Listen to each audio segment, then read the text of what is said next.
Sitting in a parking lot waiting for my wife to get done with an appointment. So I thought I'd just get out a few of my thoughts. These are things that I was thinking about making a video on, but I never really find the chance because I've got kind of a busy schedule. One of the things is racism.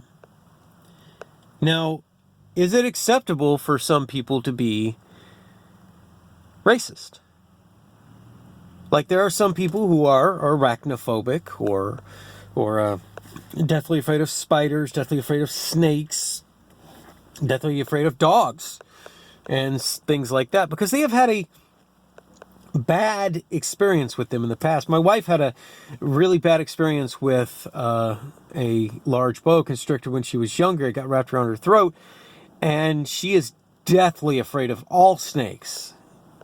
Smallest, if we go to from the smallest little ones to if we go to the reptile house at the zoo, I mean, she will freak out.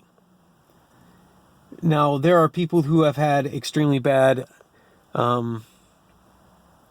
experiences with people of other races.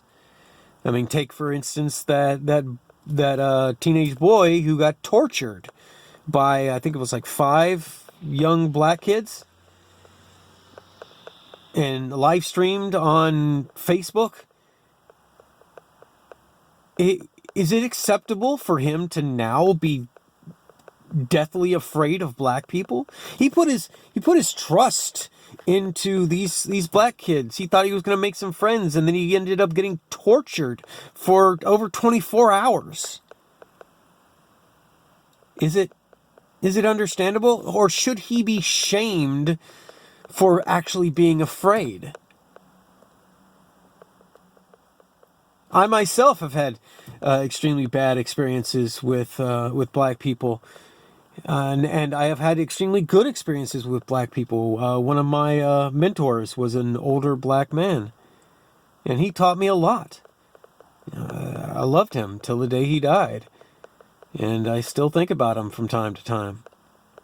But would it be all right for me to be able to say I don't want to live in an area with a high volume of black people, because I have lived in areas with a high volume of black people, and I have been physically assaulted, I have been verbally demeaned, I have been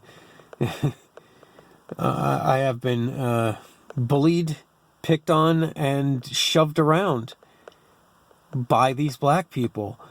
And is it okay to have the feeling that I don't want to live in that situation again? And this is actually a question that I would like to get some feedback on. I mean, tell me your thoughts on that, please. I'm interested. I'd love to engage with somebody in a conversation on that subject.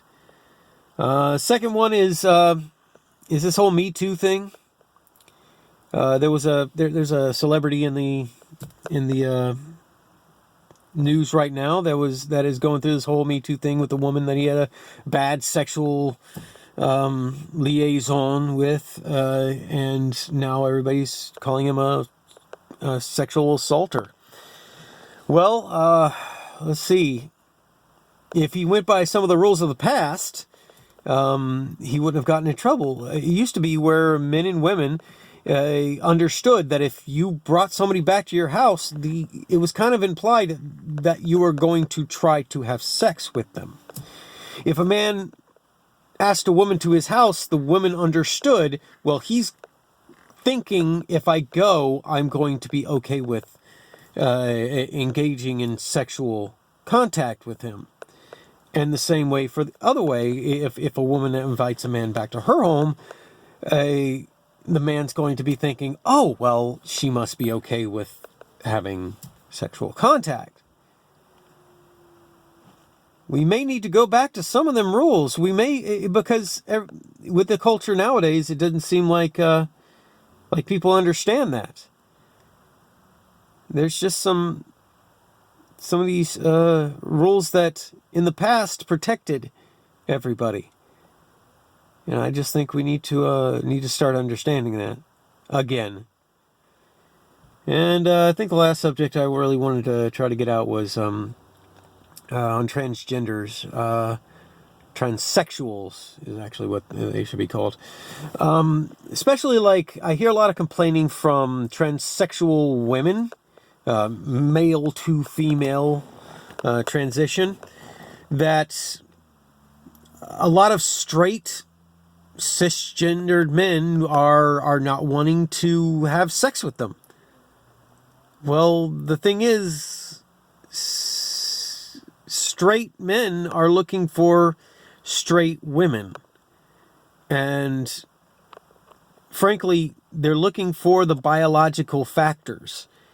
They're looking for a mate. They're looking for someone who can give them children. And you might be able to find some people with a fetish. Possibly if you've already had the surgery to make yourself look like you have some female plumbing. But especially if you haven't had the surgery, just face it, you're not going to get a straight man to do sexual things with you. Probably not even go out with you, because you got to face it. Dating is people trying to find a mate, trying to find a husband, a wife. And if they're a straight man, they're looking for a straight biological woman. So, it's nothing against you as a person. It's not that people want you to disappear and not exist. It's just that we don't want you for those purposes. That's really all the subjects I kind of wanted to get out in this little ramble. So leave some comments. I love comments. I answer everyone. And may God bless you and keep you all safe.